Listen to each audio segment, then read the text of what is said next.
cannot tell what is her heart can set for me.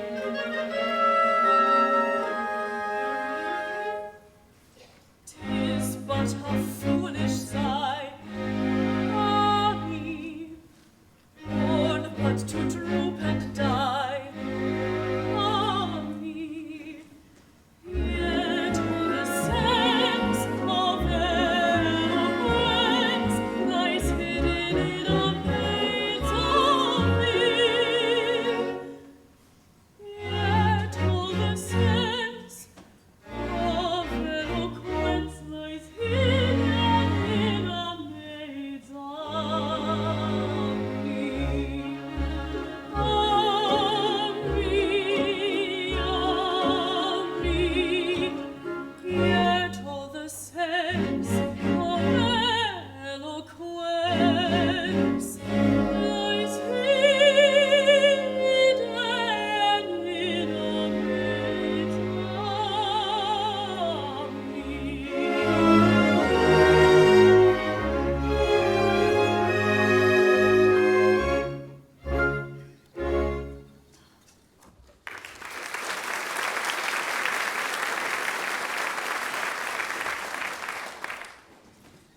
Mistress Merrill. Eh? Oh, it's you, is it? You may go away if you like, because I don't want you, you know. Haven't you anything to say to me? Oh, yes. Are the birds all caged? The wild beasts all littered down? All the locks, chains, bolts, and bars in good order? Is the little ease sufficiently uncomfortable? All the racks, pincers, and thumb screws ready for work? Ugh, you brute. These allusions to my professional duties are in doubtful taste. I didn't become a head jailer because I like head jailing. I didn't become an assistant tormentor because I like assistant tormenting.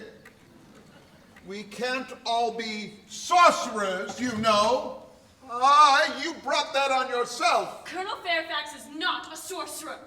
He's a man of science and an alchemist. Well, whatever he is, he won't be one for long, for he's to be beheaded today for dealings with the devil. His master nearly had him last night when fire broke out in the Beauchamp Tower. Oh, how I wish he had escaped into confusion. But take care. There's still time for a reply to his petition for mercy. I'm content to chance that. This evening at 7:30. Ha! Thump, thump, thump. You're a cruel monster to speak so unfeelingly of the death of a young and handsome soldier. Young and handsome? How do you know he's young and handsome? Because I've seen him every day for weeks past, taking his exercise on the Beauchamp Tower. Curse him! There, I believe you're jealous of him now. Jealous of a man I've never spoken to. Jealous of a poor soul who's to die in an hour. I am! I'm jealous of everybody and everything.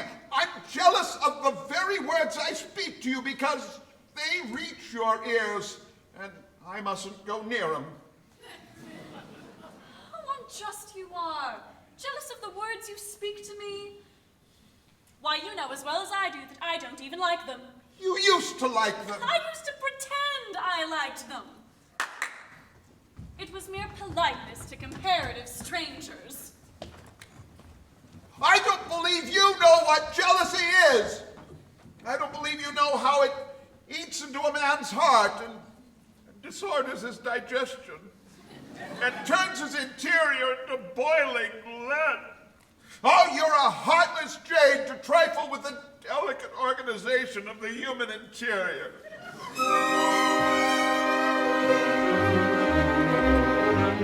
When jealous torments rack my soul, my agonies I can't control. Oh, better sit on red-hot coal than love a heartless jade. The red-hot coal may hurt, no doubt, but red-hot coals in time die out. But jealousy you cannot rout, its fires will never fade.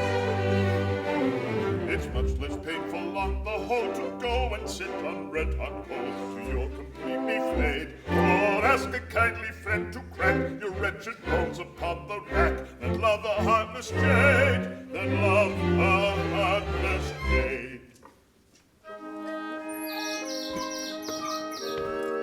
The bird that breakfasts on your lip, I would I had him in my grip.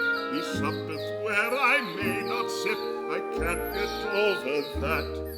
The cat you fondle, soft and sly, he lieth where I may not lie.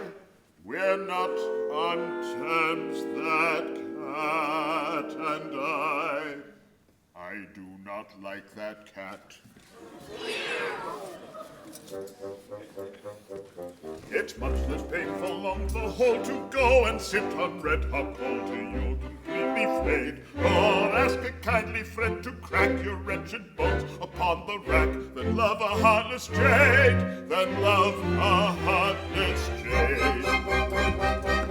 Or ask a kindly friend to crack your wretched bones upon the rack than love a heartless jade.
But our year is not so spent, and our days are not so faded, but that we with one consent were a loved land invaded, still would face afar and far, as in days of long ago. Still would face afar and far, as in days of long ago. As in days of long ago, as in days of long ago, still would face afar and foe, as in days of long ago. Tower walkers, thunder orders, gallant pikemen, valiant soldiers, braving, bearing, foemen scaring, in their bygone days of daring. Towers walkers, thunder orders, gallant pikemen, valiant soldiers, braving, bearing, foemen scaring, in their bygone days of daring. There was danger, there was danger, each was full of room of danger, to the story of the glory, each of bold of bold contributory, to the story of our glory, each of bold contributory, each of bold contributory.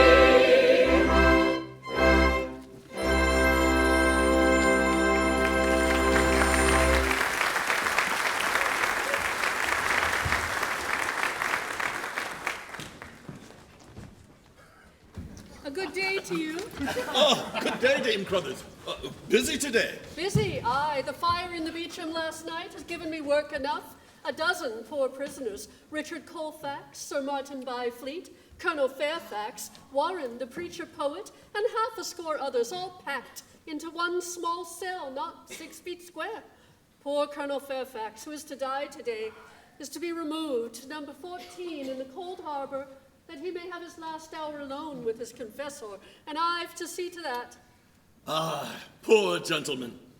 He'll die bravely. I fought under him 2 years since, and he valued his life as it were a feather.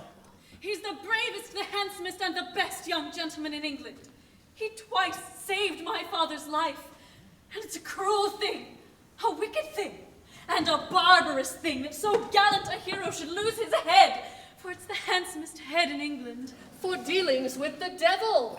Aye, if all were beheaded who dealt with him, there'd be busy doings on Tower Green. You know very well that Colonel Fairfax is a student of alchemy, nothing more and nothing less. But this wicked tower, like some cruel giant in a fairy tale, must be fed with blood. And that blood must be the best and bravest in England, or it isn't good enough for the old blunderbore. Oh! Silence! You silly girl, you know not what you say. I was born in the old keep, and I've grown gray in it, and please God, I shall die and be buried in it, and there's not a stone in its walls that is not as dear to me as my own right hand.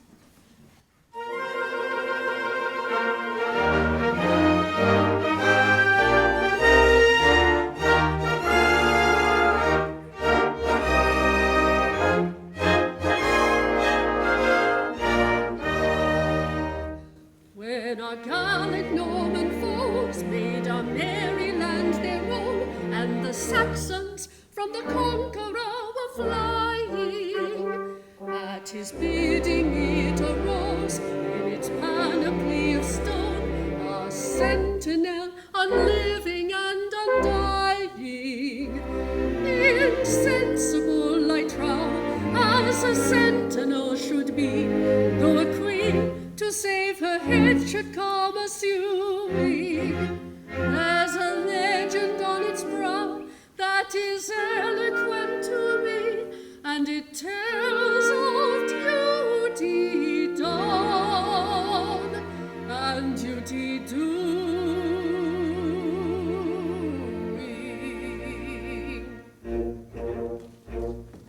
The screw may twist and the rack may turn, and men may bleed and men may burn, o'er London town and its golden hoard, I keep my silent watch and The ward. screw may twist and the rag may turn, and men may bleed and the men may burn, o'er London town and its golden hoard, I keep my silent watch and ward.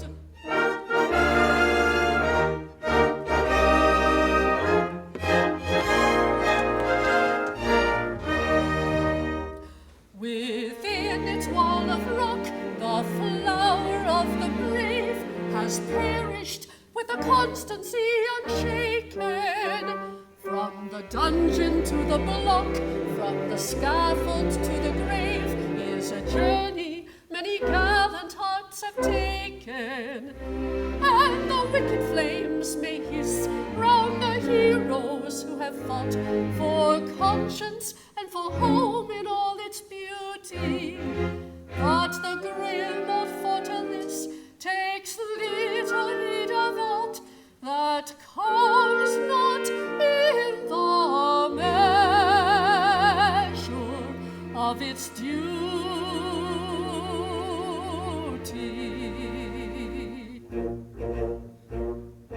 The screw may twist and the rack may turn, and men may bleed and men may burn, o'er London town and its golden hoard, I keep my silent watch and ward.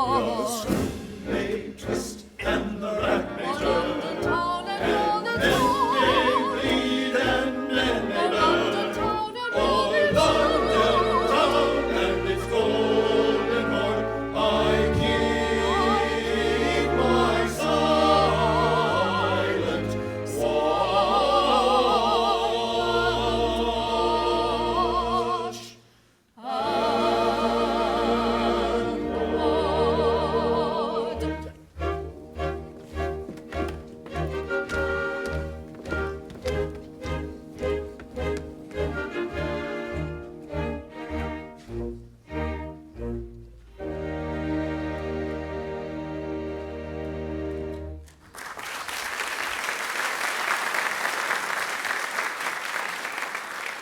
Father, has no reprieve arrived for the poor gentleman? No, my lass, but there's one hope yet.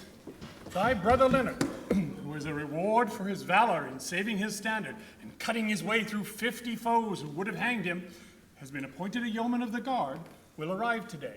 And as he comes straight from Windsor, where the court is, it may be that he will bring the expected reprieve with him. Oh, that he may! Amen to that. For the colonel twice saved my life, and I'd give the rest of my life to save his. And wilt thou not be glad to welcome thy brave brother, with the fame of whose exploits all England is a-ringing? Aye, truly, if he brings the reprieve. And not otherwise. Well, he's a brave fellow indeed, and I love brave men. All brave men? Most of them, I verily believe.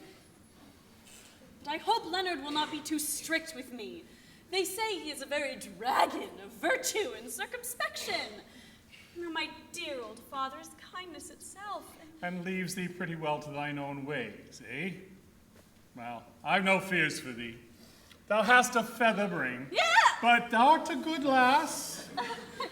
Yes, that's all very well, but if Leonard is going to tell me that I may not do this, and I may not do that, and I must not talk to this one, or walk with that one, but go through the world with my lips pursed up and my eyes cast down like a poor nun who has renounced mankind. Why, as I have not renounced mankind and don't mean to renounce mankind, I won't have it. There. Nay, he'll not check thee more than is good for thee, Phoebe. Ah, he's a brave fellow, and bravest among brave fellows. And yet it seems but yesterday he robbed the lieutenant's orchard. Father! Leonard, my brave boy, I'm right glad to see thee, and so is Phoebe. Aye, hast thou brought Colonel Fairfax's reprieve? Nay, I have here a dispatch for the lieutenant, but no reprieve for the colonel. Poor gentleman. Poor gentleman! I wish I had brought better news. I'd give my right hand, nay, my body, my life, to save his. Dost thou speak in earnest, my lad? Aye, father, I am no braggart. Did he not save thy life? And am I not his foster brother? Then hearken to me.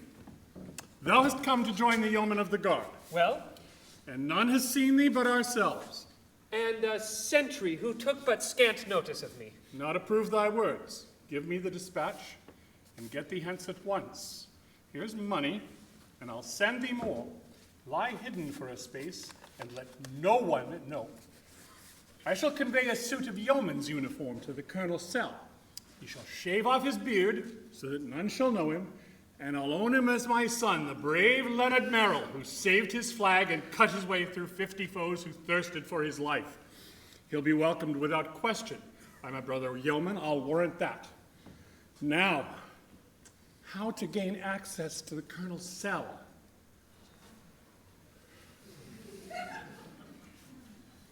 The key is with thy sour-faced admirer, Wilfred Shadbolt.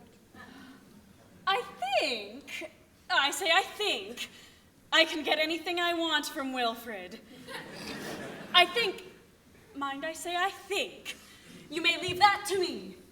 Then get thee hence at once, my lad, and bless thee for this sacrifice. And take my blessings too, dear, dear Leonard. And thine, eh? Humph, thy love is newborn. Wrap it up carefully, lest it grow cold and die. Alas, I waver to and fro, dark danger hangs upon the deed. Dark danger hangs upon the deed. The scheme is rash and well may fail, but ours are not the hearts that quail, the hands that shrink, the cheeks that pale, and ours of need. Ours are not the hearts that quail, The hands that shrink, the cheeks that pale, the hands that shrink, the cheeks that pale in hours of need.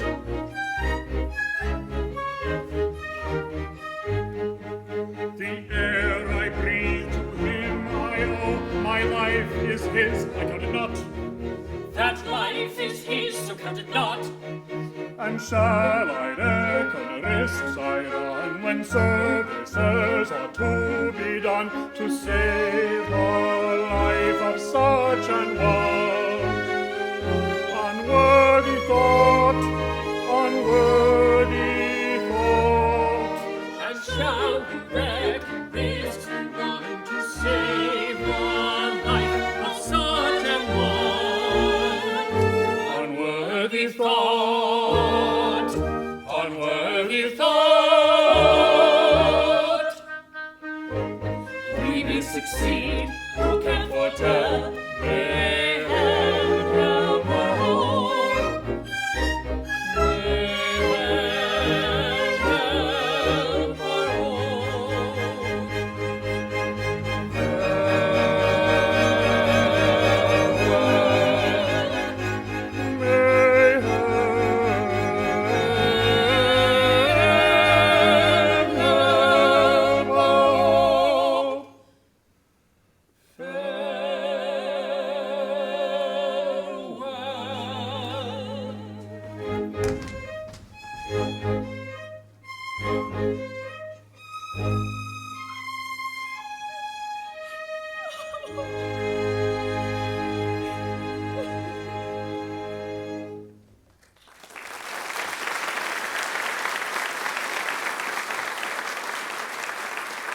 Nay, be of good cheer, my lass. We may save him yet.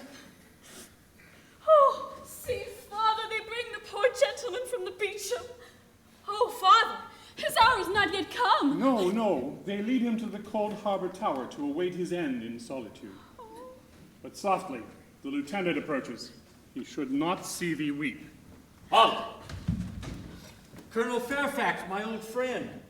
We meet but sadly. Sir, I greet you with all goodwill, and I thank you for the zealous care with which you've guarded me from the pestilent dangers which threaten human life outside. In this happy little community, death, when he comes, doth so in punctual and business-like fashion, and, like a courtly gentleman, giveth due notice of his advent, that one may not be taken unawares. Sir, you bear this bravely, as a brave man should. Why, sir, 'tis no light boon to die swiftly and surely at a given hour and in a given fashion. Truth to tell, I would gladly have my life, but if that may not be, I have the next best thing to it, which is death.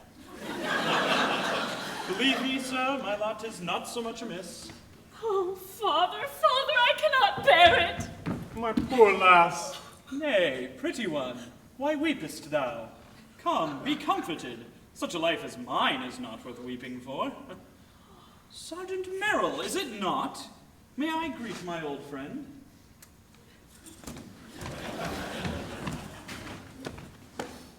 Why, man, what's all this? Thou and I have faced the grim old king a dozen times, and never has his majesty come to me in such goodly fashion. Keep a stout heart, good fellow. We're soldiers, and we know how to die, thou and I. Take my word for it. 'Tis easier to die well than to live well. For in sooth, I have tried both.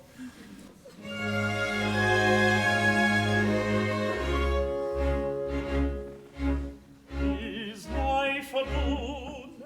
If so, it must befall, that death, whene'er he call, must call too soon. For fourscore years he give, yet one would pray to live another moon.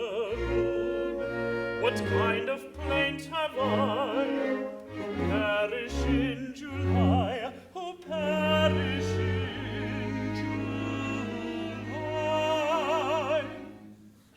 I might have had to die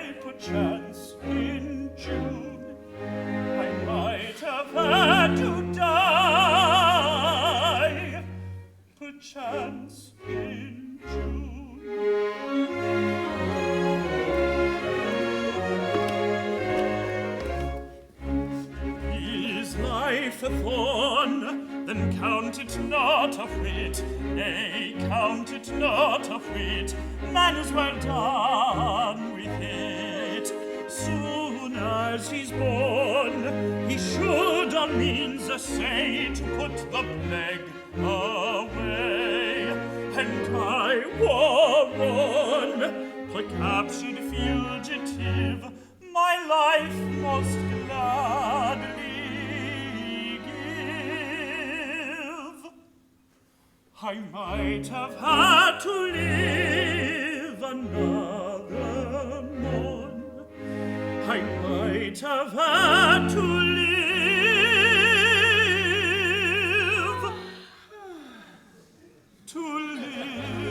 another morn.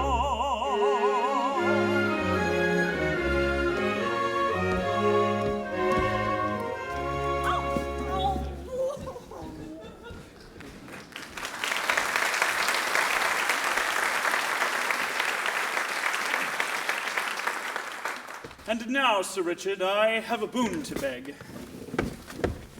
I am in a strait for no better reason than because my kinsman, Sir Clarence Poltwhistle, one of the secretaries of state, has charged me with sorcery in order that he may succeed to my estate, which devolves to him provided I die unmarried. As thou wilt most surely do.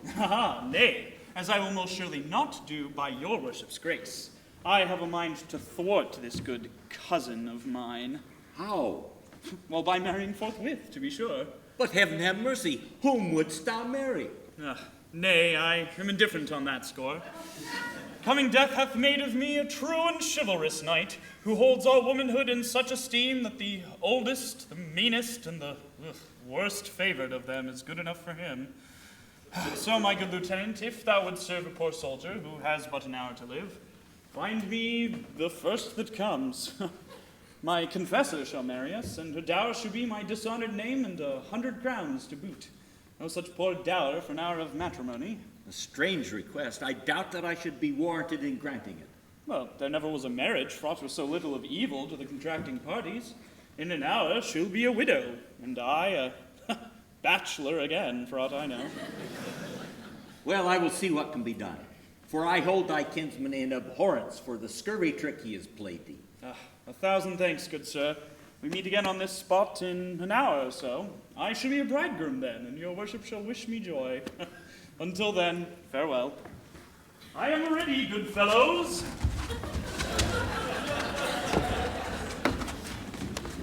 He is a brave fellow, and it is a pity that he should die. Now, how to find him a bride at such short notice? Well, the task should be easy.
For, look you, there is humor in all things, and the truest philosophy is that which teaches us to find it and to make the most of it. Hands off, I say, unmanly fellow! Didst thou hear her say, hands off? Aye, I heard her say it, and I felt her do it. What then? Thou dost not see the humor of it. Nay, if I do, hang me. Thou dost not. Now, observe. She said, hands off. Whose hands? Thine. Of whom? Of her. Why? Because she is a woman. Now, had she not been a woman, thine hands had not been set upon her at all. So, the reason for the laying on of hands is the reason for the taking off of hands. And herein is contradiction contradicted. It is the very marriage of pro with con, and no such lopsided union either as times go. For pro is not more unlike con than man is unlike woman. Yet men and women marry every day. Domini, domini, domini, domini, humana, humana, humana, humana, amen. With none to say, oh, the pity of it, but I and fools like me. Now, wherewithal shall we please you? We can rhyme you couplet, triolet, quatrain, sonnet, rondelet, ballad, what you will. Or we can dance you saraband, gondolet, carol, pimpernel, or jumping Joe. Let us give him the singing farce of the merry man and his maid. Therein is song and dance too. Aye, the merry man and his maid.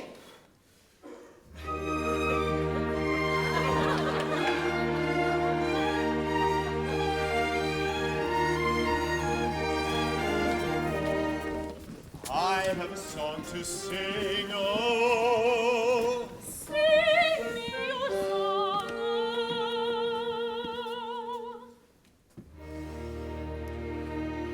It is sung to the moon by a lovelorn moon who fled from the mocking throng. Oh, it's the song of a merry man moping mum, whose soul was sad and whose glance was glum, who sipped no sup and who craved no crumb, as he sighed for the love of a lady. Lady, lady, misery me, lack-a-day-dee. He sipped no sup and he craved no crumb, as he sighed for the love of a lady.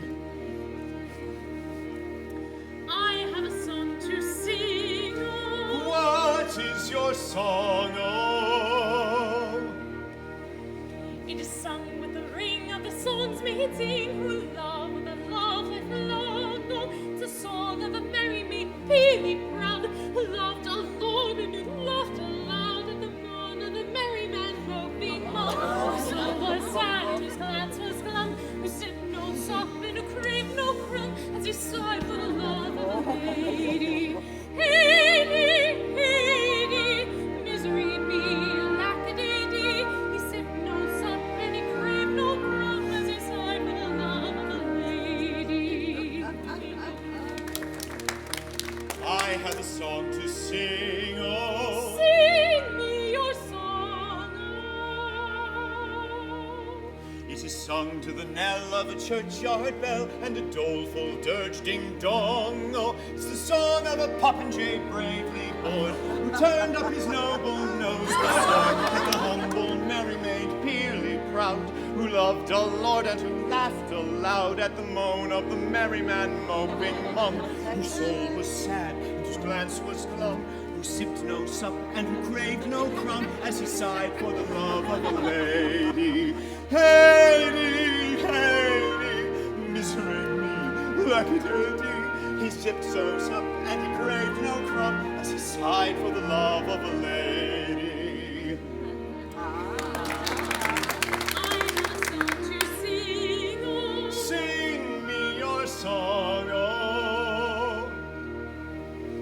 It is sung with a sigh and a tear in the eye, for it tells of a right and wrong, oh. It's a song of the merry maid once so gay, who turned on her heel and drift away from the peacock popinjay bravely born, who turned up his noble nose with scorn at the humble heart that he did not prize. So she begged on her knees with downcast eyes for the love of the merry man moping mum, whose soul was sad and whose glance was glum, who sipped no sup and who craved no crumb, as he sighed for the love of a lady.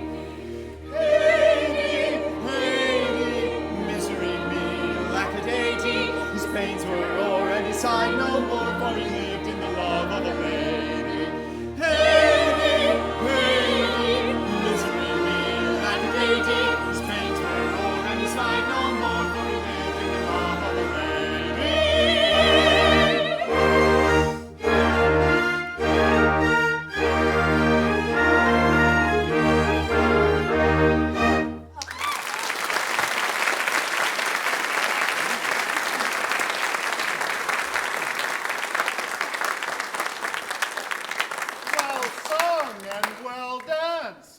kiss for that pretty maid. Aye, a kiss all round. Best be where I am on. Back, sirs, back. This is going too far. Thou dost not see the humor of it, eh? Yet there is humor in all things, even in yes! Help! Help! What is this, father? Sir, we sang to these folk, and they would have repaid us with gross courtesy but for your honor's coming. Away with ye. Clear the rabble.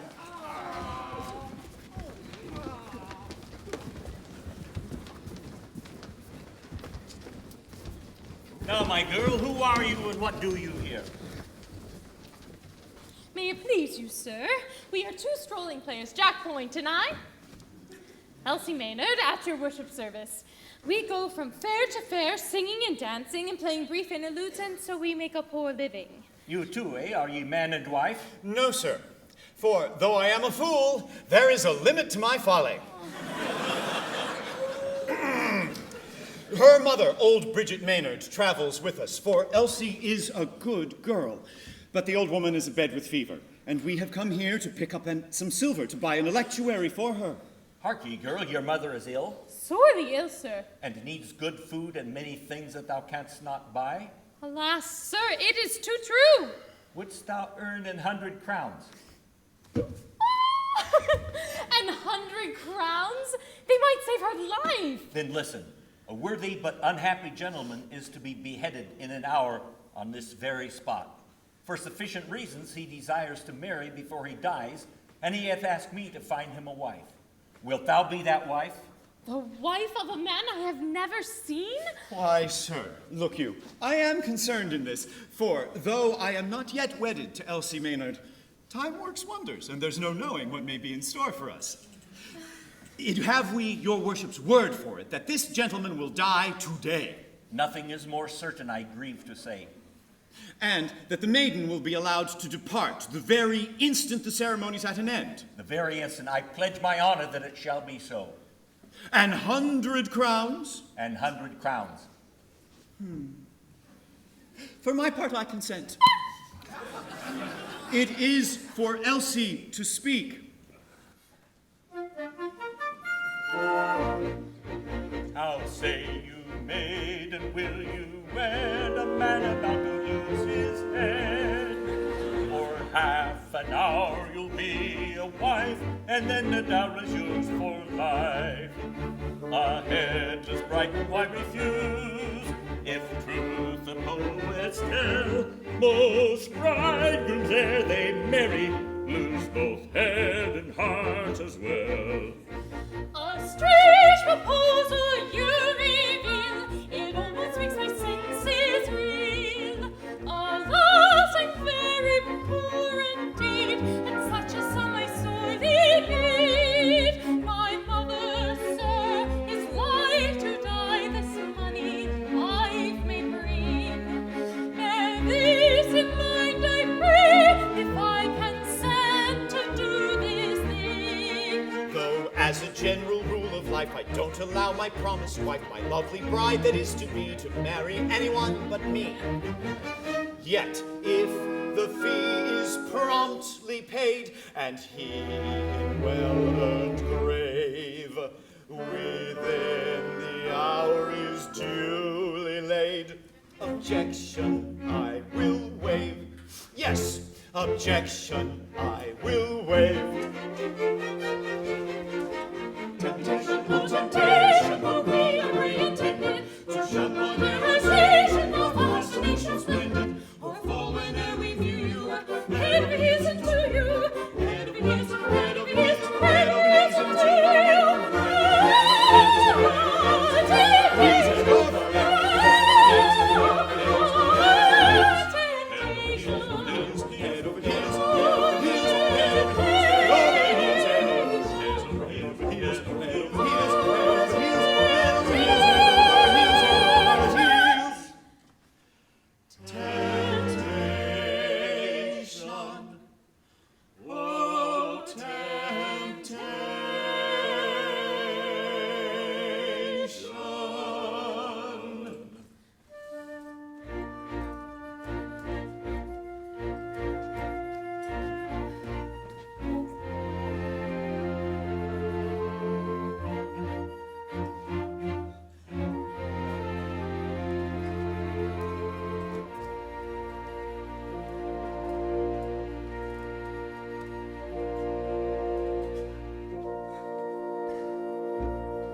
And so, good fellow, you are a jester? Aye, sir. And like some of my jests, out of place. I have a vacancy for such an one. Tell me, what are your qualifications for such a post? Marry, sir, I have a pretty wit. I can rhyme you extempore. I can convulse you with quip and conundrum. I have the lighter philosophies at my tongue's tip. I can be merry, wise, quaint, grim, sardonic, one by one, or all at once. I have a pretty turn for anecdote. I know all the jests, ancient and modern, past, present, and to come. I can riddle you from dawn of day to set of sun, and if that content you not, well on to midnight and the small hours. Oh, sir, a pretty wit, I warrant you, a pretty, pretty wit.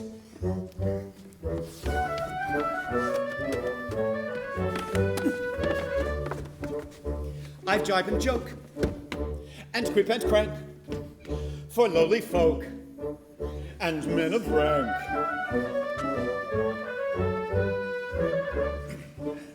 I ply my craft, and know no fear, but aim my shaft at prince or peer, at peer or prince, at prince or peer. I aim my shaft and know no fear. Hey!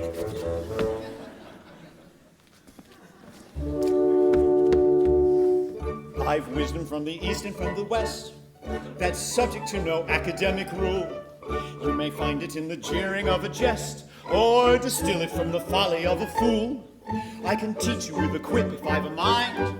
I can trick you into learning with a laugh. Oh, winnow all my folly, folly, folly, and you'll find a grain or two of truth among the chaff. Oh, winnow all my folly, folly, folly, and you'll find a grain or two of truth among the chaff. I can set a braggart quailing with a quip. The upstart I can wither with a whim. He may wear a merry laugh upon his lip, but his laughter has an echo that is grim. When they're offered to the world merry gods, unpleasant truths are swallowed with a will. For he who'd make his fellow creatures wise should always gild the philosophic pill. For he who'd make his fellow creatures wise should always gild the philosophic pill.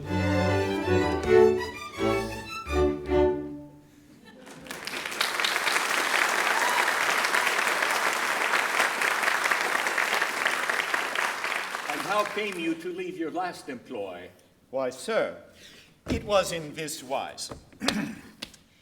My lord was the Archbishop of Canterbury, and it was considered that one of my jokes was unsuited to his grace's family circle.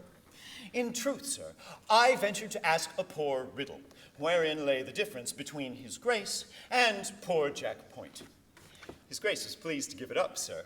And thereupon I told him that whereas his grace was paid 10,000 a year for being good, poor Jack Point was good for nothing.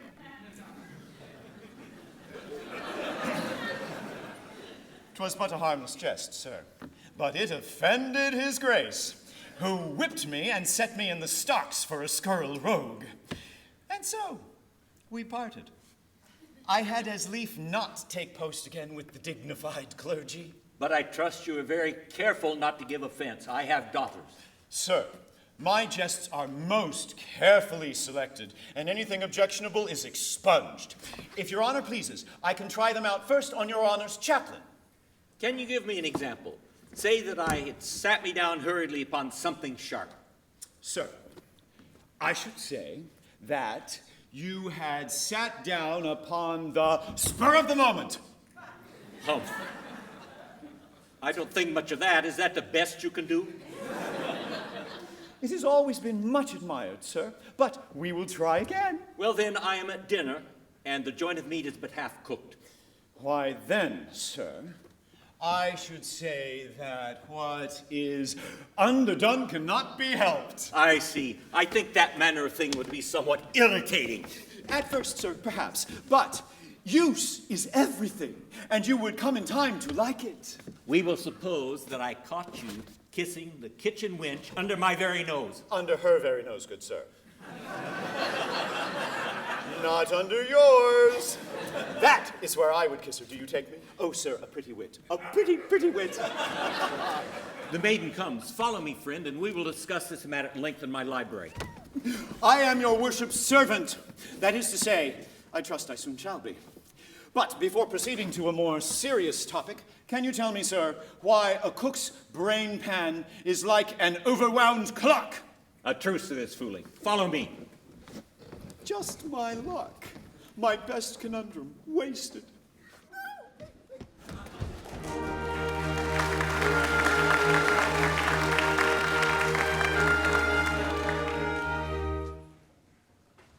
Tis done. I am a bride.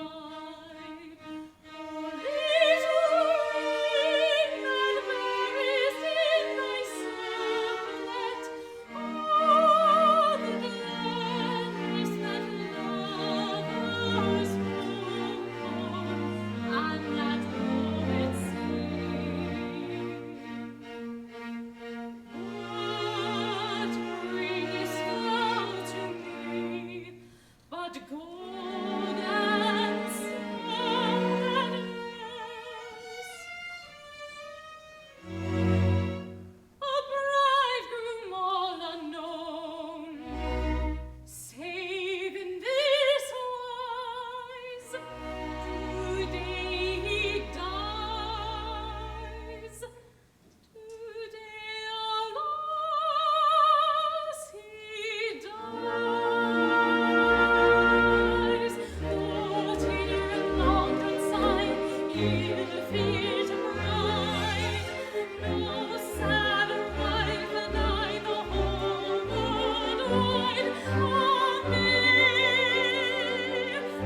an odd freak for a dying man and his confessor to be closeted alone with a strange singing girl.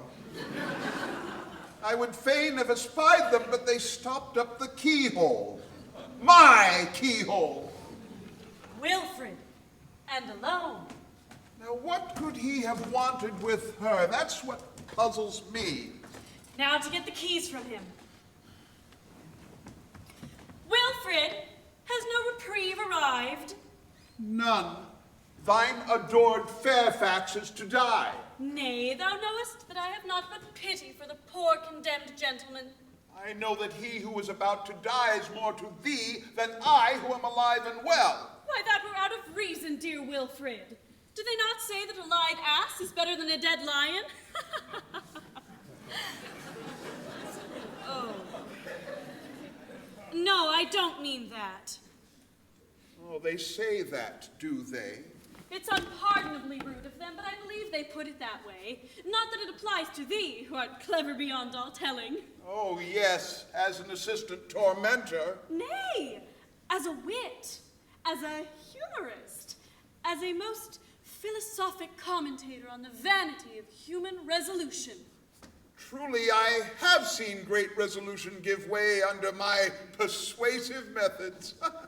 In the nice regulation of a thumbscrew, in the 100th part of a single revolution, lieth all the difference between stony silence and a torrent of impulsive unbosoming that the pen can scarcely follow. Oh, I am a mad wag. Thou art a most light-hearted and delightful companion, Master Wilfred. Thine anecdotes of the torture chamber are the prettiest hearing. I'm a pleasant fellow, Anne, I choose. I believe I am the merriest dog that barks. Oh, we might be passing happy together. Perhaps. I do not know. For thou wouldst make a most tender and loving wife. Aye, to one whom I really loved. For there is a wealth of love within this little heart, saving up for, I wonder who. Now, of all the world of men, I wonder whom. To think that he whom I am to wed is now alive and somewhere, perhaps far away, perhaps close at hand. And I know him not. It seemeth that I am wasting time in not knowing him. Now, say that it is I. Nay, suppose it for the nonce. Say that we are wed, suppose it only. Say that thou art my very bride, and I thy cheery, joyous, bright, frolicsome husband. And the day's work being done, and the prisoners all stored away for the night, thou and I are alone together with a long, long evening before us. Oh, it is a pretty picture indeed, but I scarcely know it cometh so unexpectedly. And yet, were I thy bride? Hey, wert thou my bride? Oh, how I would love thee. Were I thy bride, then all the world beside were not too wide to hold my wealth of love. Were I thy bride, upon thy breast my loving head would rest as on her nest the tender turtle dove. Were I thy bride, this heart of mine would be one heart with thine, and in that shrine our happiness would dwell. Were I thy bride, and all day long our life should be a song, no grief, no wrong should make my heart rebel. Were I thy bride, the silvery flute, the melancholy lute would vitals root to my low whispered coo. Were I thy bride, the skylark's trill were but discordant shrill to the soft thrill of wooing as I do. Were I thy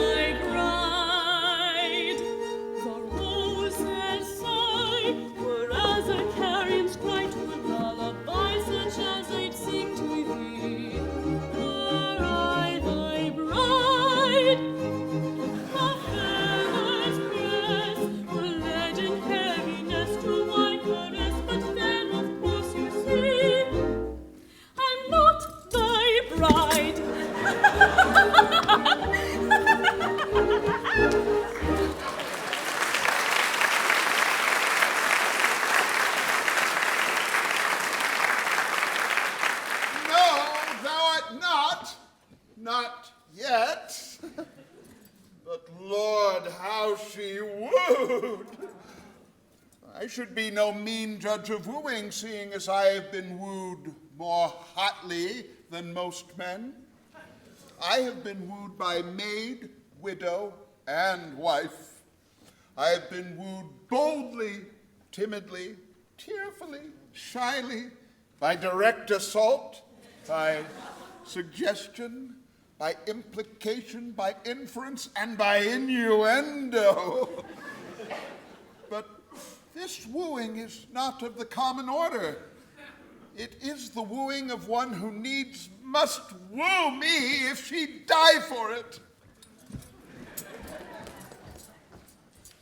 The deed is, so far, safely accomplished. A Slyboots, how she wheedled him. What a helpless ninny is a lovesick man. He's but a lute in a woman's hand. She plays upon him whatever tune she will. But the colonel comes. Faith, he's just in time. The yeomen parade here for his execution in 2 minutes. My good and kind friend, thou runnest a grave risk for me. Tut, sir, no risk. I'll warrant here none will recognize you. You make a brave yeoman, sir. So, this ruff is too low. So, and the hat should sit thus. The yeomen come. Now remember, sir, you are my brave son, Leonard Merrill. If I may not bear mine own name, there is none other I would bear so readily. Then put a bold face on it, sir, for they come.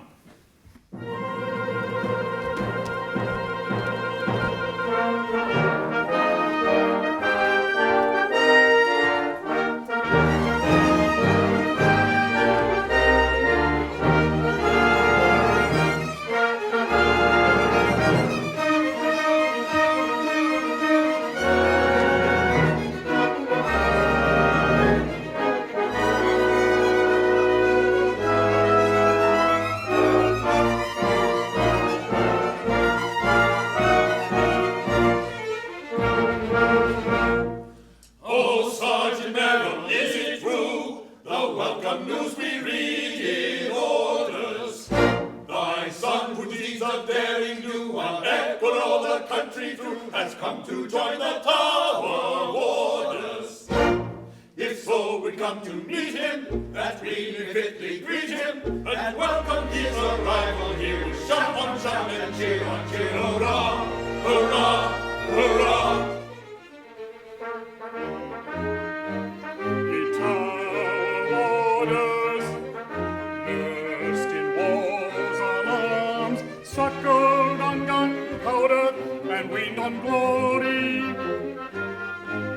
Behold my son, whose all-subduing arms have formed the theme of many a song and story. Forgive his aged father's pride, for cheer his aged father's sympathetic fear.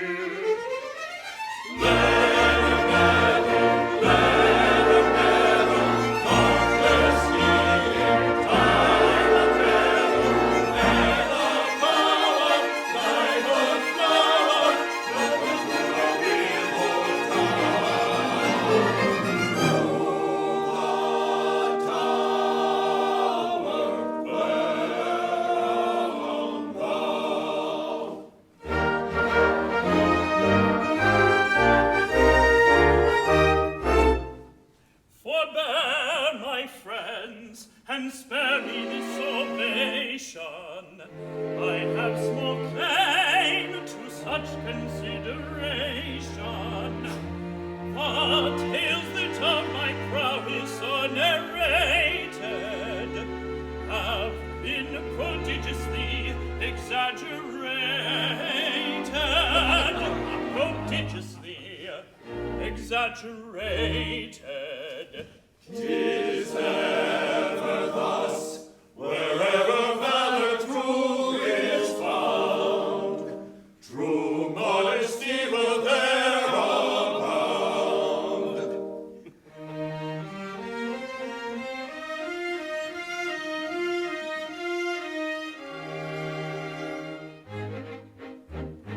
Didst thou not, O Leonard Merrill, stand lost in last campaign, rescue it at deadly peril, bear safely again. Leonard Merrill and his barrel bore him safely back again. Didst thou not, when prisoner taken, and debarred from all escape, face with gallant heart unshaken, death in most appalling shape? Leonard Merrill faced his peril, death in most appalling shape. Truly I was to be pitied, having but an hour to live. I reluctantly submitted, I had no alternative.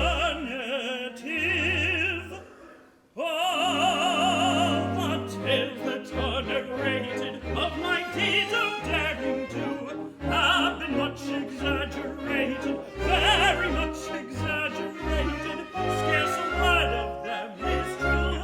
Scarce a word of them is true. They are not exaggerated, not at all exaggerated, could not be exaggerated. Scarce a word of them is true.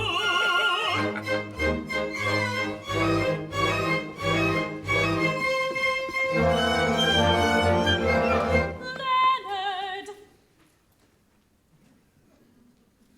I beg your pardon. Don't you know me? I'm little Phoebe. Phoebe?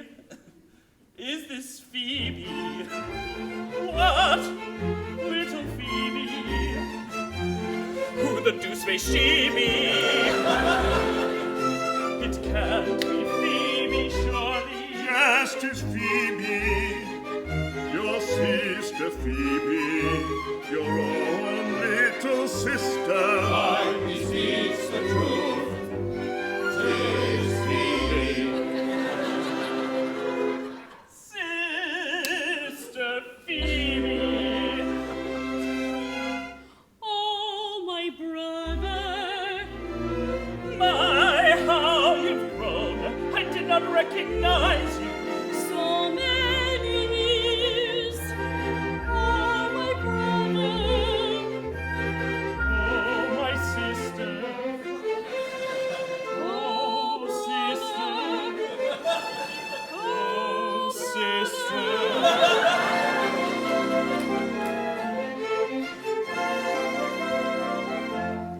I hunger, there three thou mayst hug, thy father and thy brother and myself. Thyself, forsooth, and who art thou thyself? Good sir, we are betrothed. Or more or less. But rather less than more. To thy fond care I do commend thy sister.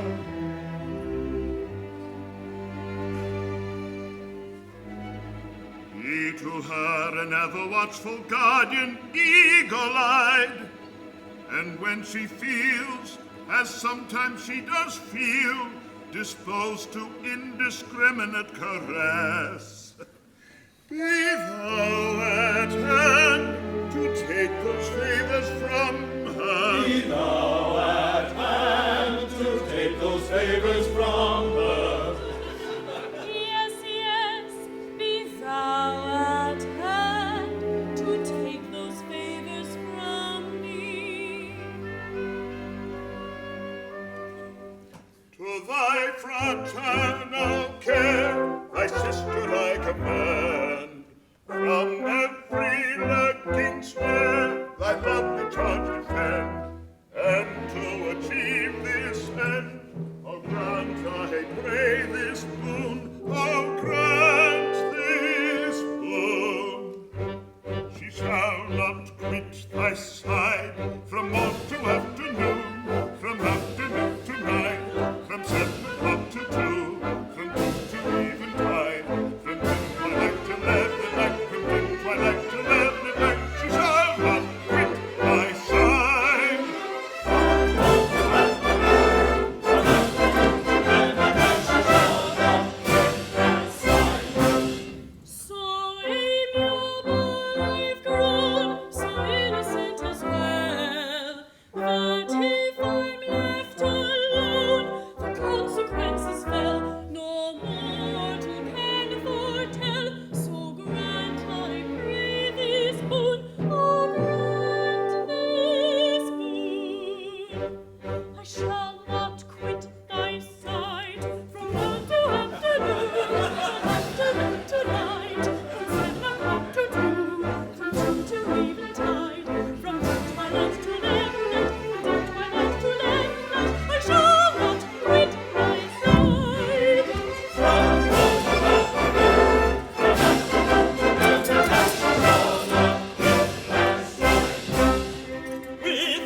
and I'll repeat my plight from morn to afternoon, from afternoon to night, from 7 o'clock to 2, from 2 to evening meal, from twilight to midnight, from twilight to midnight, the compact I will see.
sounding guilds the prisoner fled.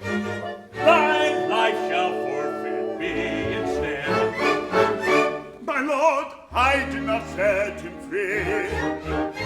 I hate the man, my rival he. The prisoner gone, I'm home again. I shall forfeit me instead. Could have helped him to escape. My lord, I did not set him free. I can't imagine who anointed you. Mrs. Gilbert traces no enchantment must be in work.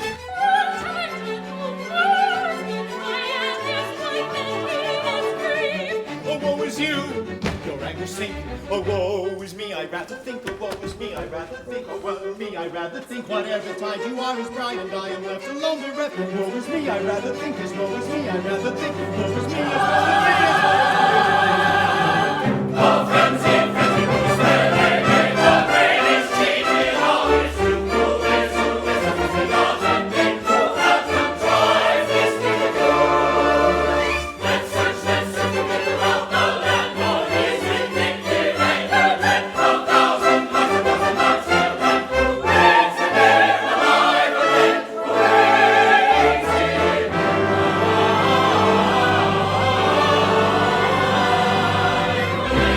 again?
Waters are ye, whom do ye ward? Waters are ye, whom do ye ward? Bolt, bar, and key, shackle and cord, fetter and chain, dungeon of stone, all are in vain. Prisoners flown. Spite of ye all, he is free, he is free. Whom do ye ward? Pretty warders are ye. Pretty warders are ye, whom do ye ward? Spite of ye all, he is free, he is free. Whom do ye ward? Pretty warders are ye.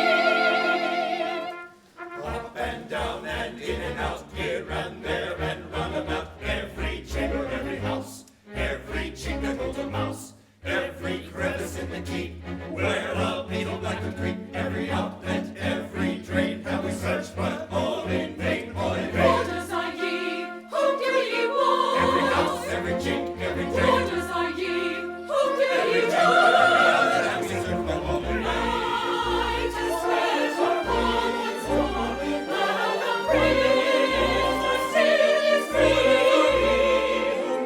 Oh, beneath his dungeon door, useless his torture is free. Beneath his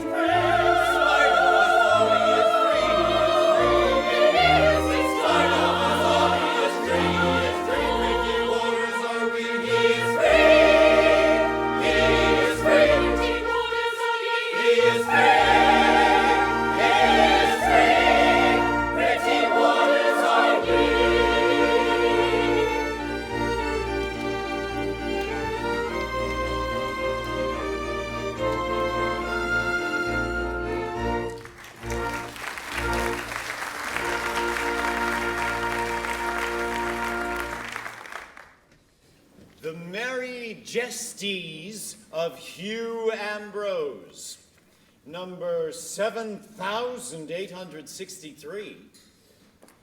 The Poor Wit and the Rich Counselor. A certain poor wit, being an-hungered, did meet a well-fed counselor. Merry fool, quoth the counselor, whither away? In truth, said the poor wag, in that I have eaten naught these 2 days, I do wither away, and that right rapidly. The counselor laughed hugely and gave him a sausage. I did not write that. Humph! The counselor was easier to please than my new master, the lieutenant. I would like to take post under that counselor. 'Tis but melancholy mumming when poor, heartbroken, jilted Jack Point must needs turn to Hugh Ambrose for original light humor.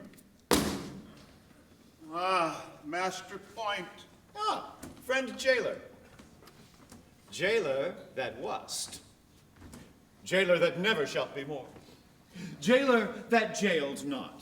Or that jailed, if jailed he did, so unjailily that 'twas but jerry-jailing, or jailing in joke, though no joke to him who by unjailer-like jailing did so jeopardize his jailership.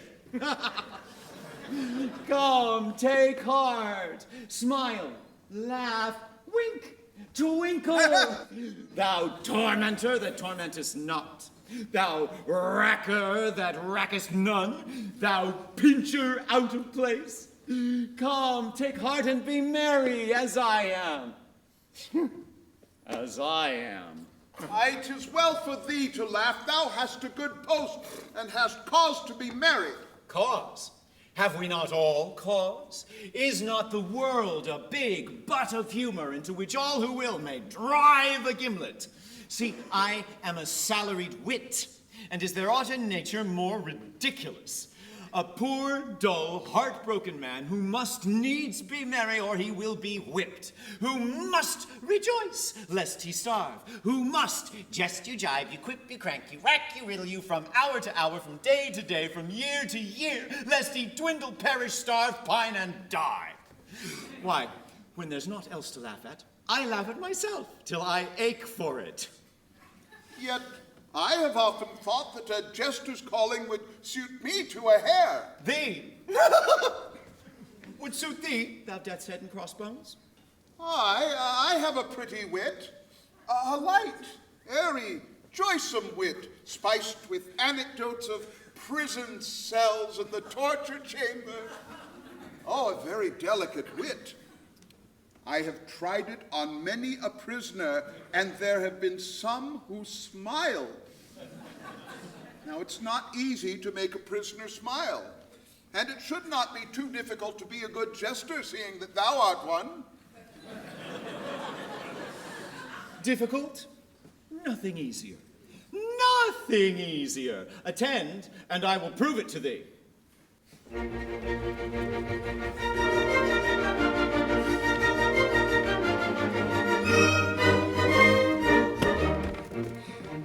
Oh, a private buffoon is a light-hearted loon if you listen to popular rumor. From the morn to the night he's so joyous and bright, and he bubbles with wit and good humor. He's so quaint and so terse both in prose and in verse, yet though people forgive his transgression, there are one or two rules that all family fools must observe if they love their profession. There are one or two rules, half a dozen maybe, that all family fools of whatever degree must observe if they love their profession. If you wish to succeed as a jester, you'll need to consider each person's auricular. What is all right for B would quite scandalize C, for C is so very particular. And D may be dull, and E's very thick skull is as empty of brains as a ladle, while F is F sharp, yes you, and will cry with a carp that he's known your best joke from his cradle. When your humor they flout, you can't let yourself go, and it does put you out when a person says, oh, I have known that old joke from my cradle. If your master is surly from getting up early and tempers are short in the morning, and an opportune joke is enough to provoke him to give you at once a month's warning, then if you refrain, he is at you again, for he likes to get value for money. He'll ask then and there, with an insolent stare, if you know that you're paid to be funny. It adds to the tasks of a merriman's place when your principal asks with a scowl on his face, if you know that you're paid to be funny. Comes a bishop maybe, or a solemn DD, oh beware of his anger provoking. Better not pull his hair, don't stick pins in his chair, he don't understand practical joking. If the jest that you crack have an orthodox smack, you may get a bland smile from these sages, but should they by chance be imported from France, half a crown is stopped out of your wages. It's a general rule, though your zeal it may quench, if the family fool tells a joke that's too French, half a crown is stopped out of his wages. Though your head it may rack with a bilious attack, and your senses with toothache you're losing. Don't be mopey and flat, they don't fine you for that if you're properly quaint and amusing. Though your wife ran away with a soldier that day and took with her your trifle of money, bless your heart, they don't mind. They're exceedingly kind. They don't blame you so long as you're funny. If it comfort to feel, though your partner should fit, if you suffer a deal, they don't mind it a bit. They don't blame you so long as you're funny.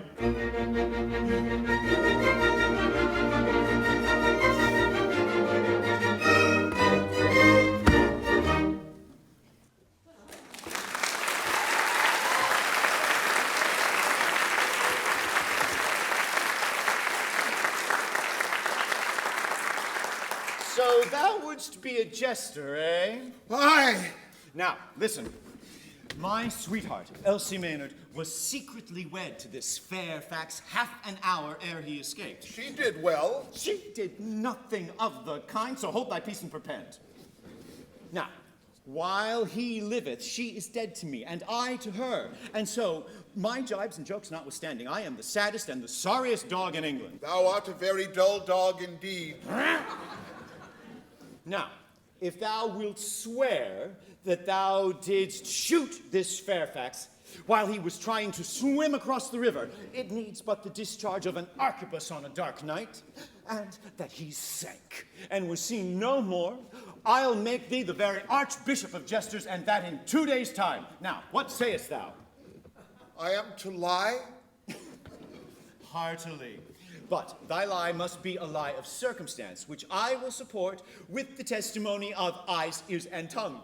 And thou wilt qualify me as a jester? As a jester among jesters, I will teach thee all my original songs, my self-constructed riddles, my own ingenious paradoxes, nay, more. I will reveal to thee the source whence I get them. Now, what sayest thou? Well, if it be but a lie thou wantest of me, I hold it cheap enough, and I say, yes, 'tis a bargain.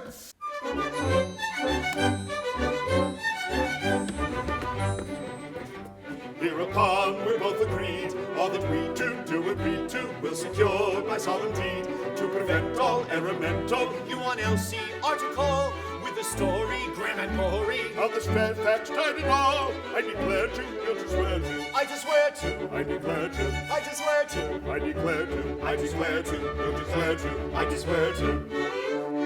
Tell a tale of cock and bull, of convincing detailful.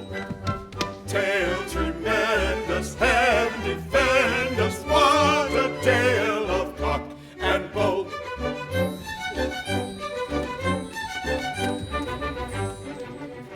In return for your part, I'm making undertaking to instruct you in the art amazing, wonder-raising of a jester, jesting free, proud precision, high ambition, and a lively one I'll be, wag-a-wagging, never flagging, wag-a-wagging, never flagging, wag-a-wagging, never flagging, wag-a-wagging, wag-a-wagging, wag-a-wagging.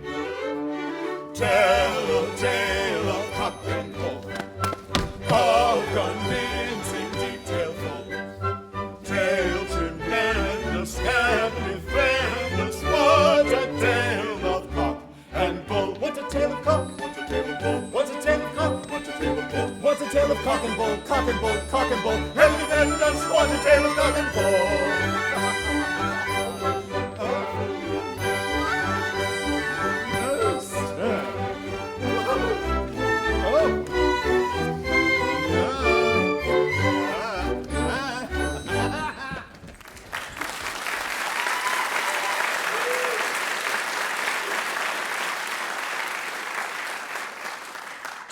Gone and no news of poor Fairfax.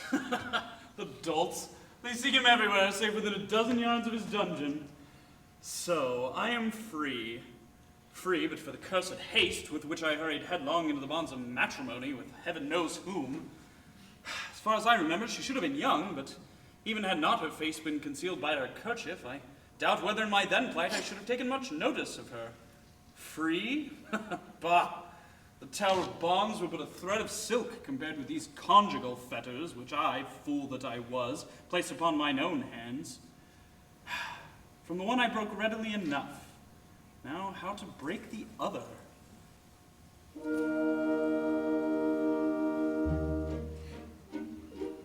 Free from his fetters grim, free to depart, free both in life and limb, in all but heart, bound to an unknown bride for good and ill. Ah, is not one so tied, a prisoner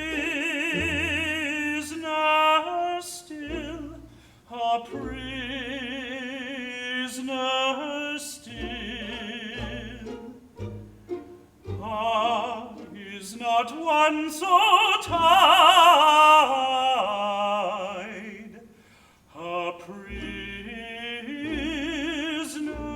still.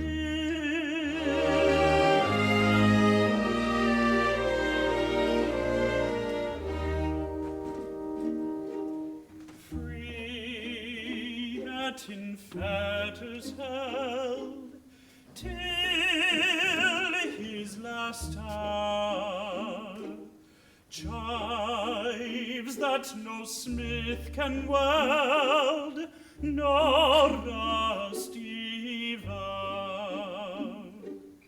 Although on monarch's hand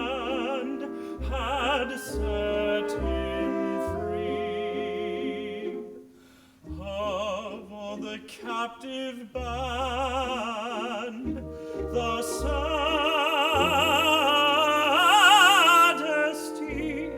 the saddesty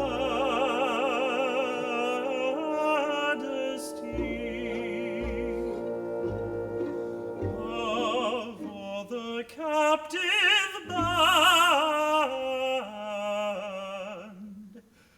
the saddest,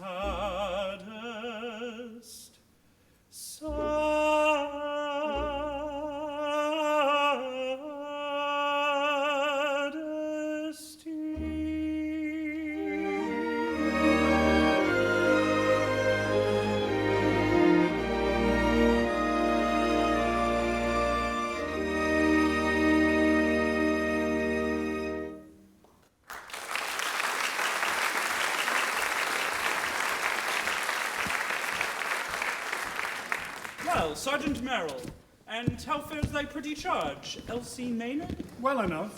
She's strong again and leaves us tonight. Ah, thanks to Dame Carruthers' kind nursing, eh? I deuce take the old witch. Ah, 'twas but a sorry trick you played me, sir, to bring the fainting girl to me. Gave the old lady an excuse for taking up her quarters in my house. But for the past 2 years, I've shunned her like the plague. Another day of it, and she would have married me. Good Lord, here she is again. I'll e'en go. Nay, Sergeant Merrill, don't go. I have something of grave import to say to thee. It's coming. In faith, I think I'm not wanted here. Nay, Master Leonard, I've naught to say to thy father that his son may not hear. True, I'm one of the family. I'd forgotten. 'Tis about this Elsie Maynard, a pretty girl, Master Leonard. Aye, fair as a peach blossom. What then? She hath a liking for thee, or I mistake not. With all my heart. She's as dainty a little maid as you'll find in a midsummer day's march. Then be warned in time, and give not thy heart to her. Oh, I know what it is to give my heart to one who will have none of it. Aye, she knows all about that. And why is my boy to take heed of her? She's a good girl, Dame Carruthers. Good enough for aught I know, but she's no girl. She's a married woman. A married woman? Tush, old lady. She's promised to Jack Point, the lieutenant's new jester. Tush in thy teeth, old man. As my niece Kate sat by her bedside today, this Elsie slept, and as she slept, she moaned and groaned and turned this way and that way, and how shall I marry one I have never seen? Quoth she.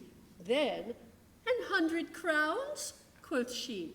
Then, is it certain he will die in an hour? Quoth she. Then, I love him not, and yet I am his wife, quoth she. Is it not so, Kate? Aye, aunt, 'tis even so. Art thou sure of all this? Aye, sir, for I wrote it all down in my tablets. Now mark my words, it was of this Fairfax she spake, and he is her husband, or I'll swallow my kirtle.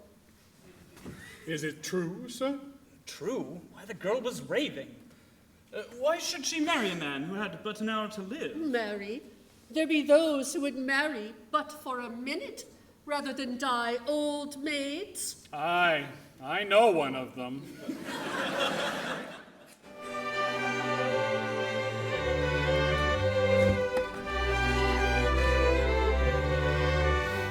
Strange adventure, maiden wedded to a groom she'd never seen. Never seen. Groom about to be beheaded in an on Tower Green. Tower Green. Grooming dreary dungeon lying, groom as good as dead or dying, for a pretty maiden sighing, pretty maid of 17.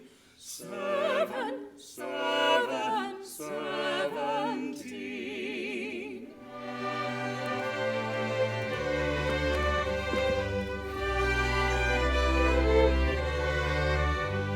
Strange adventure. stirring, modest maid and gallant groom, gallant, gallant, gallant groom. While the funeral bell is tolling, tolling, tolling, bim-a-boom, bim-a, bim-a-boom.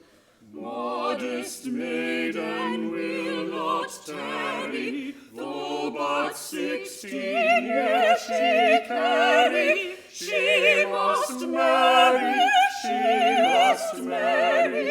though the altar be a tomb. Tower, tower, tower, tomb. Tower, tomb. Tower, tomb. Though the altar be a tomb. Tower, tower, tower, tomb.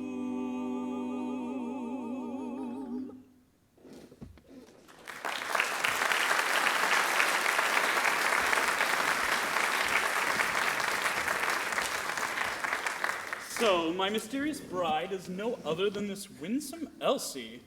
By my hand, 'tis no such ill plunge in fortune's lucky bag. I might have fared worse with my eyes open. But she comes. Now, to test her principles, 'tis not every husband who has a chance of wooing his own wife. Mistress Elsie, Master Leonard. so thou leavest us tonight? Yes, Master Leonard, I have been kindly tended, and I almost fear I'm loath to go. And this Fairfax, wast thou glad when he escaped? Why, truly, Master Leonard, it is a sad thing that a young and gallant gentleman should die in the very fullness of his life. So when thou didst faint in my arms, it was for joy at his safety? It may be so. I was highly wrought, Master Leonard, and I am but a girl, and so when I am highly wrought, I faint. Now, dost thou know, I am consumed with a parlous jealousy. Thou? And of whom? Why, of this Fairfax, surely. Of Colonel Fairfax? Aye. Shall I be frank with thee? Elsie, I love thee, ardently, passionately. Elsie, I have loved thee these 2 days. Which is a long time. And I would fain join my life to thine. Oh, Master Leonard, thou art jesting. Jesting? May I shrivel into raisins if I jest.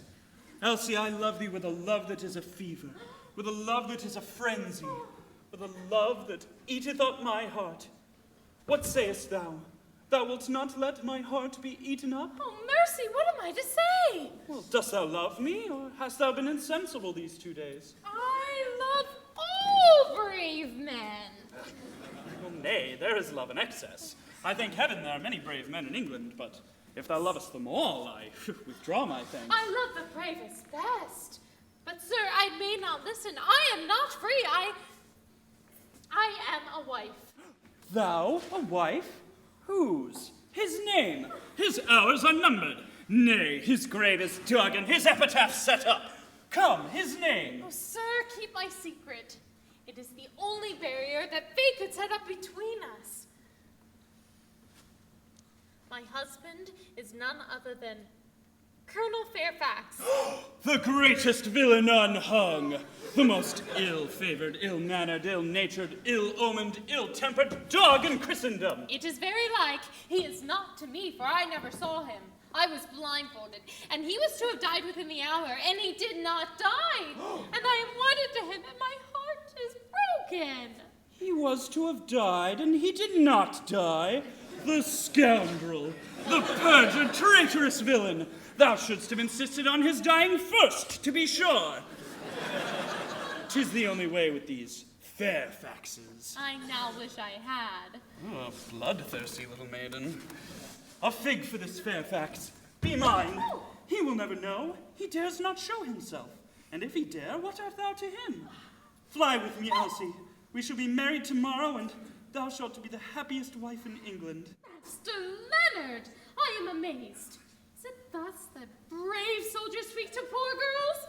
Oh, for shame, for shame! I am wed, not the less because I love not my husband. I am a wife, sir, and I have a duty, and... Oh, sir, thy words terrify me. They are not honest, they are wicked words, and unworthy thy great and brave heart. Oh, shame upon thee! Shame upon thee! Nay, Elsie, I did but jest. I spake but to try thee.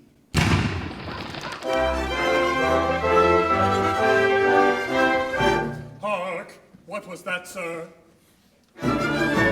Why, an arquebus fired from the wharf, unless I much mistake. Strange, and at such an hour.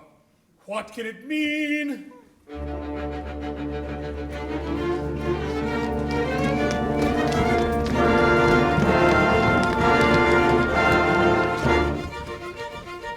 Now what can that have been? A shot so late at night, enough to cause a fright. What can the portent mean?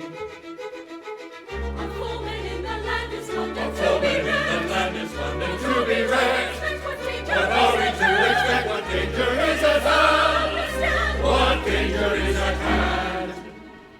Who fired that shot? At once the truth declare. My lord, 'twas I to rashly judge forbear. My lord, 'twas he to rashly judge forbear.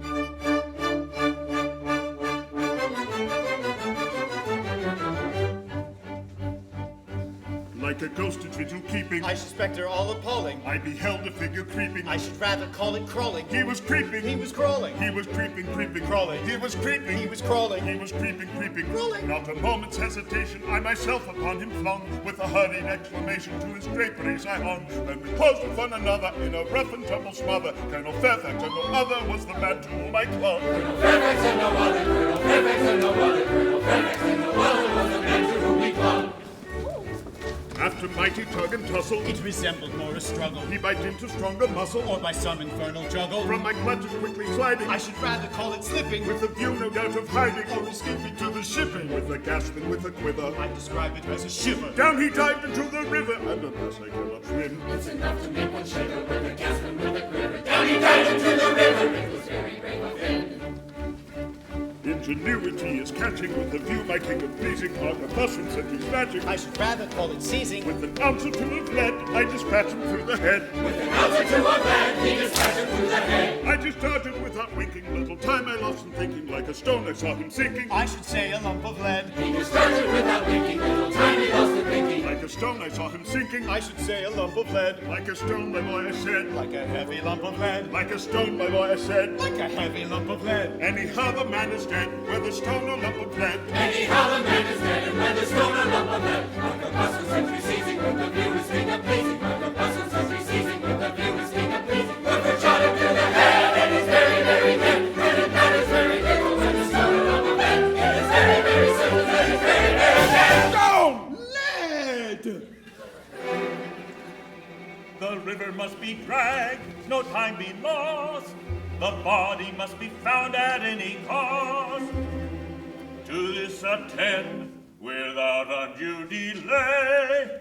So set to work with what dispatch he may. Yes, we'll set to work with what dispatch we may.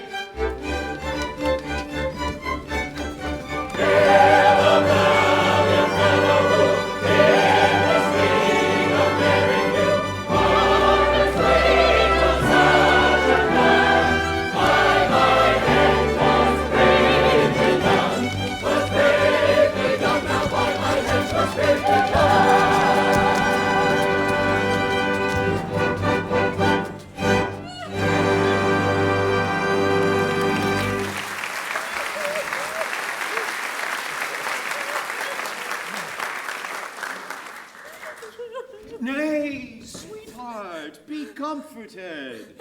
This Fairfax was but a pestilent fellow, and as he had to die, he may as well die thus as any other way. 'Twas a good death. Still, was my husband. And had he not been, he was nevertheless a living man, and now he is dead. And so by your leave my tears may flow unchidden, Master Point. And thou didst see all this? Aye, with both eyes at once, this and that. The testimony of one eye may be naught. He may lie, but when it is corroborated by the other, it is good evidence that none may gainsay. Here are both present in court ready to swear to him. But art thou sure it was Colonel Fairfax? Saw you his face? Aye, and a plaguey, ill-favored face, too. A very hangdog face, a felon face, a face to fright the headsman himself and make him strike awry. Oh, a plaguey, bad face, take my word for it. How they laugh. 'Tis ever thus with simple folk. An accepted wit has but to say, pass the mustard, and they roar their ribs out. If ever I come to life again, thou shalt pay for this, Master Point. Now, Elsie, thou art free to choose again. So, behold me. I am young and well-favored. I have a pretty wit. I can jest, you jibe, you quip, you crack, you rack, you riddle, Tush, man, thou knowest not how to woo. 'Tis not done with time-worn jests and threadbare sophistries, with quips, conundrums, rhymes, and paradoxes. 'Tis an art in itself, and must be studied gravely and conscientiously.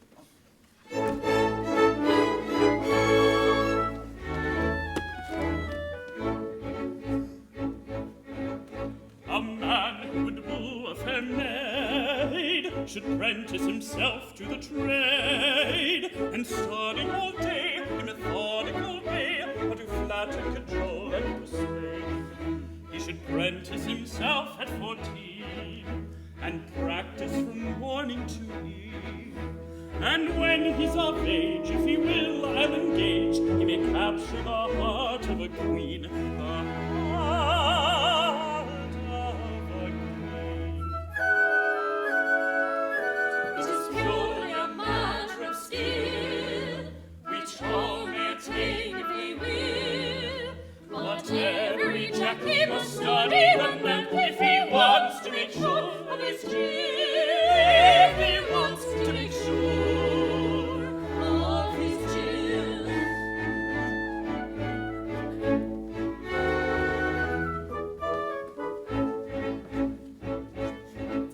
If he's made the best use of his time, his twig so carefully lined, that every bird will come down the just word, whatever its plumage will climb. He must learn that the thrill of a touch may mean little or nothing or much. It's an instrument rare to handle with care, and ought to be treated as such.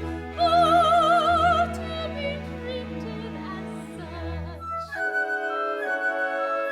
It is purely a matter of skill, which all may attain if they will. But every jack he must study the neck if he wants to make sure of his chill. If he wants to be sure of his chill.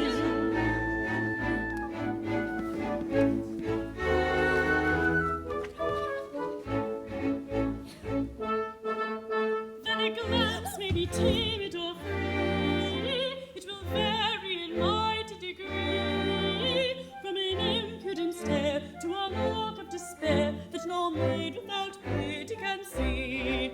And a glance of despair is no guide, it may have its ridiculous side, it may draw through the tear, or a box on the ear.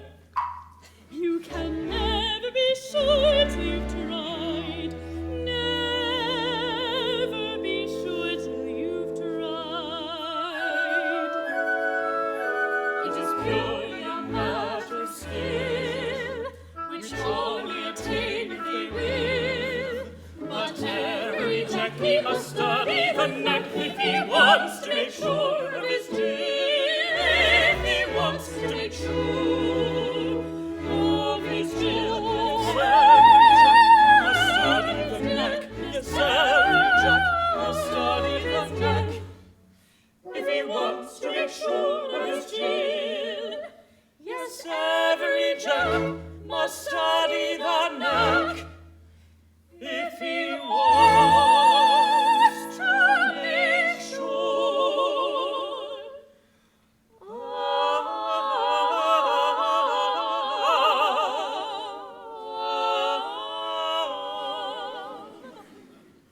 His Jill.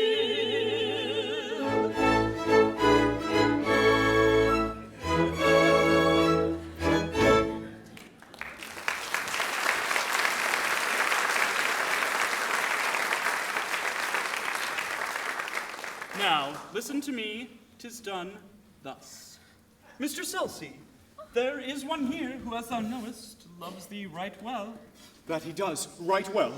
He is but a man of poor estate, but he hath a loving, honest heart.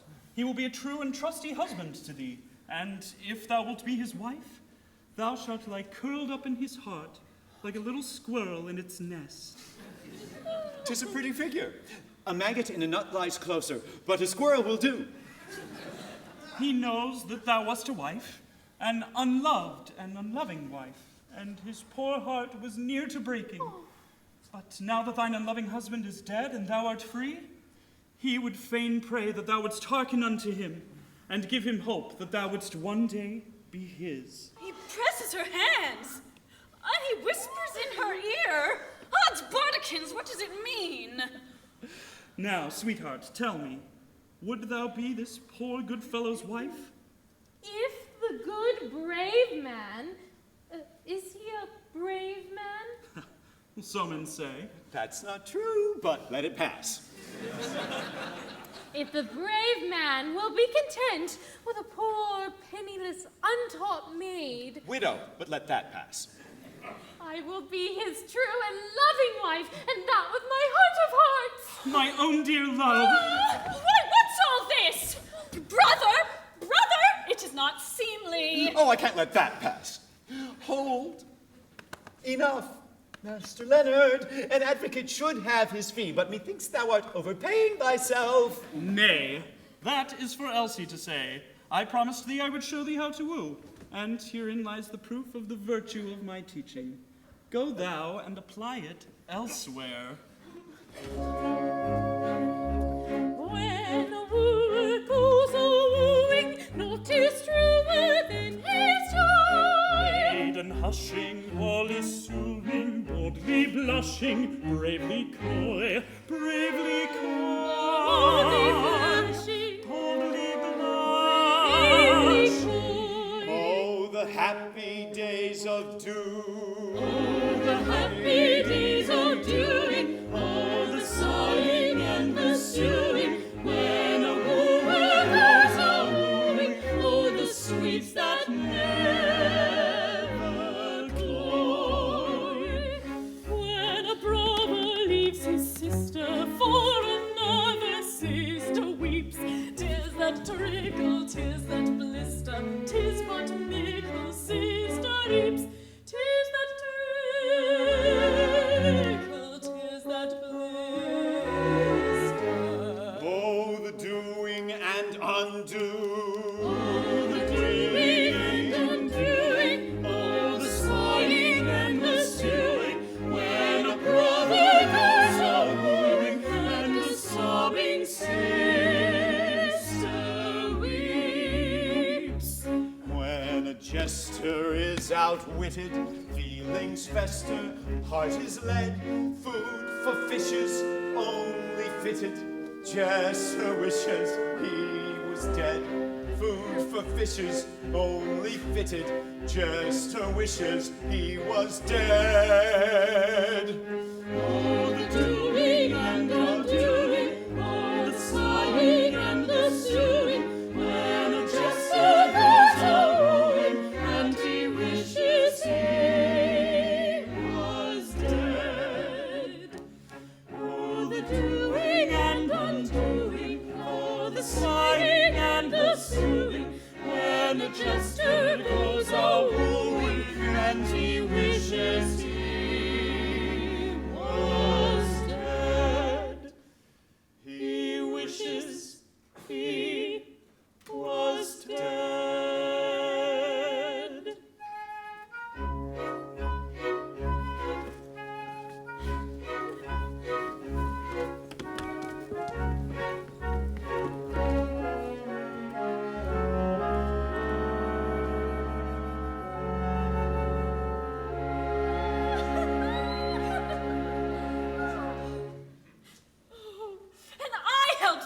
to escape, and I've kept his secret and pretended that I was his dearly loving sister, and done everything I could think of to make folks believe I was his loving sister, and this is his gratitude. Before I pretend to be sister to anybody again, I'll turn nun and be sister to everybody. One as much as another. In tears, eh? What a plague art thou grizzling for now? Why am I grizzling? Thou hast often wept for jealousy. What is for jealousy that I weep now? I, yellow, bilious, jaundiced jealousy. So make the most of that, Master Wilfred. But I have never given thee cause for jealousy. The lieutenant's cookmaid and I have but the merest gossip. Jealous of thee? Bah! I'm jealous of no craven cock on a hill who crows about what he'd do when he dared. I'm jealous of another and a better man than thou. Set that down, Master Wilfred. And he is to marry Elsie Maynard, the little pale fool. Set that down, Master Wilfred. And my heart is well nigh broken. There, thou hast it all. Make the most of it. The man thou lovest is to marry Elsie Maynard? Why, that is no other than thy brother, Leonard Merrill. Oh, mercy, what have I said? Why, what manner of brother is this, thou lying little jade? Speak! Who is this man whom thou hast called brother, and fondled, and coddled, and kissed with my connivance too? Oh, Lord, with my connivance! Ha! Should it be this Fairfax? It is this accursed Fairfax! It's Fairfax! Fairfax who... Whom thou hast just shot through the head, and who lies at the bottom of the river.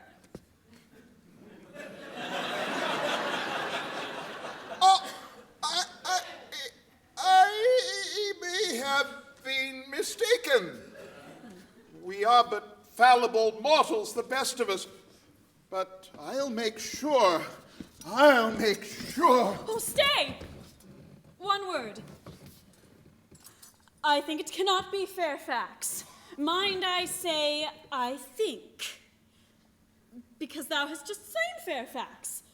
And whether he be Fairfax or no Fairfax, he is to marry Elsie, and as thou hast shot him through the head, and he is dead, be content with that, and I will be thy wife. Is that sure? Aye, sure enough, for there's no help for it. Thou art a very brute. But even brutes must marry, I suppose. My beloved! Oh. Phoebe! Rejoice, for I bring glad tidings. Colonel Fairfax's reprieve was signed 2 days since, but was foully and maliciously held back by Secretary Poltwhistle, who designed that it should arrive after the colonel's death.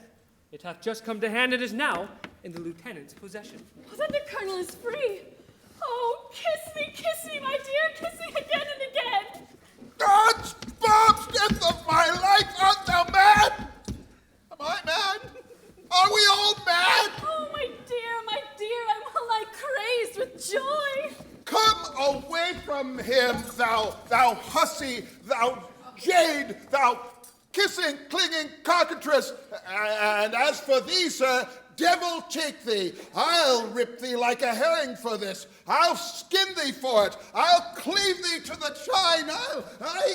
Oh, Phoebe, who is this man? Oh, peace, fool, he is my brother.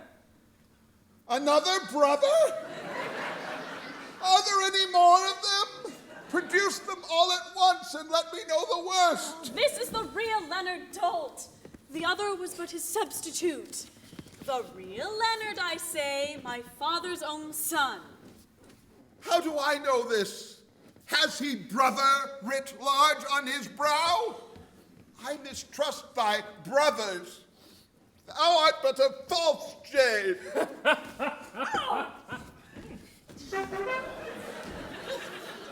Oh, now, Wilfred, be just. Truly, I did deceive thee before for, but it was to save a precious life, and to save it not for me, but for another. They are to be wed this very day. Is not this enough for thee?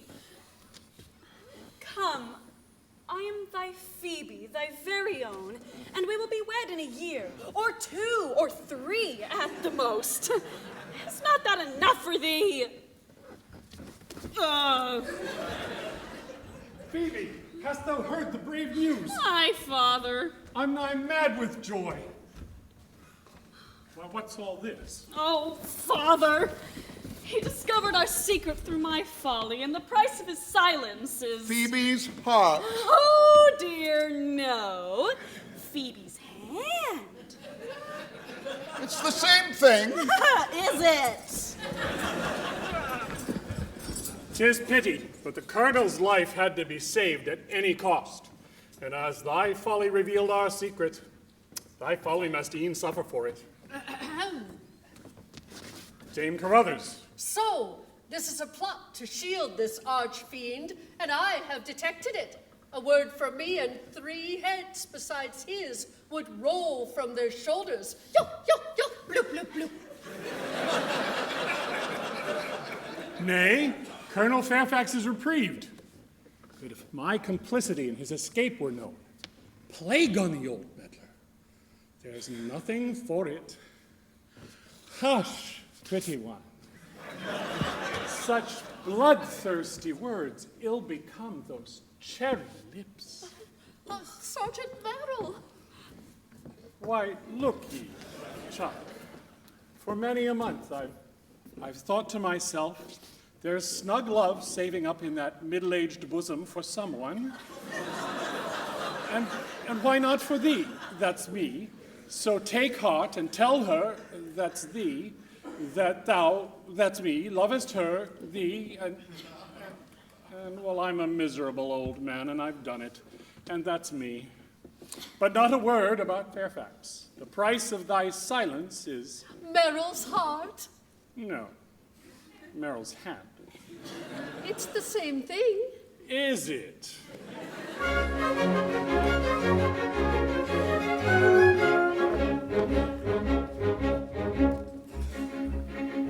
Rapture, rapture, when love's votary, flushed with capture, seeks the notary. Joy and jollity, then is polity, reigns frivolity. Rapture, rapture, joy and jollity, then is polity, reigns frivolity. Rapture, rapture. Doleful, doleful, when humanity with its soul full of satanity, courting privity, down declivity seeks captivity. Doleful, doleful, courting privity, down declivity seeks captivity. Doleful, doleful. Joyful, joyful, when virginity seeks all coyful man's affinity. Fatal, flowery, bright and bowery, is her dowry. Joyful, joyful, fatal, flowery, bright and bowery, is her dowry. Joyful, joyful. Ghastly, ghastly, when man sorrowful, firstly, lastly, of tomorrowful, after Harry, yields to Harry, goes a merry.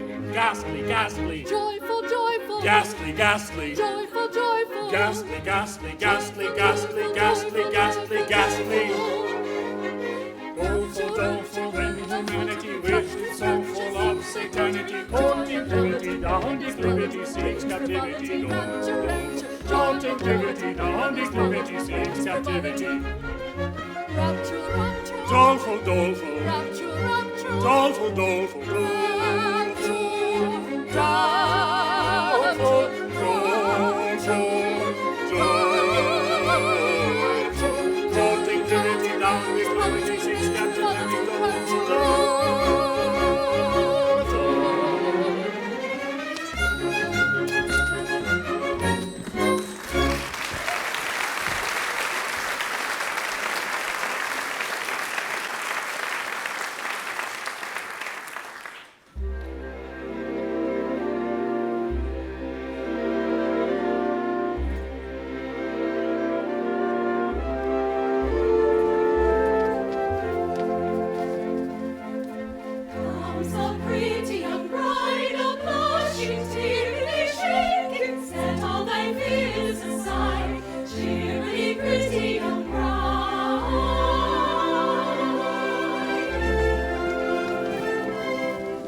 pretty one, I bring to thee news, good or ill, it is for thee to say.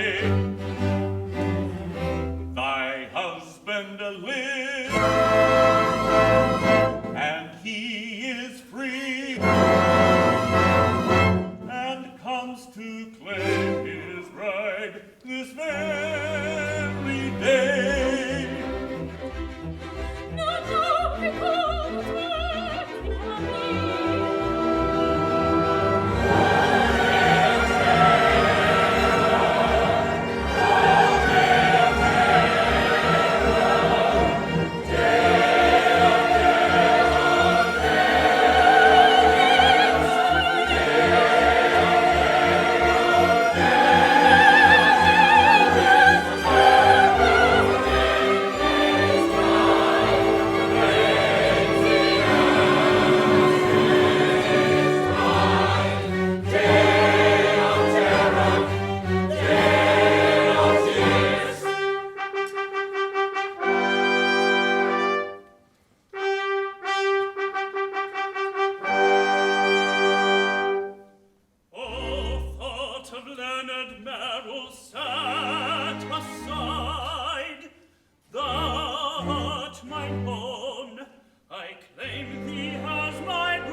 have a song to sing. Oh, sing me your song,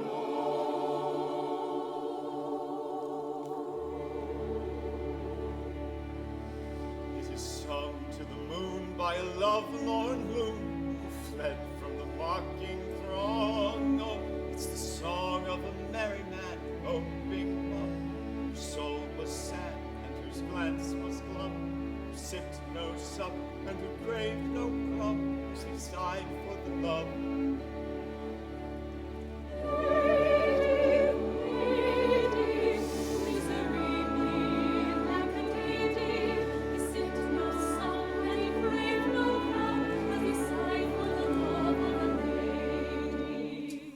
I have a song to sing.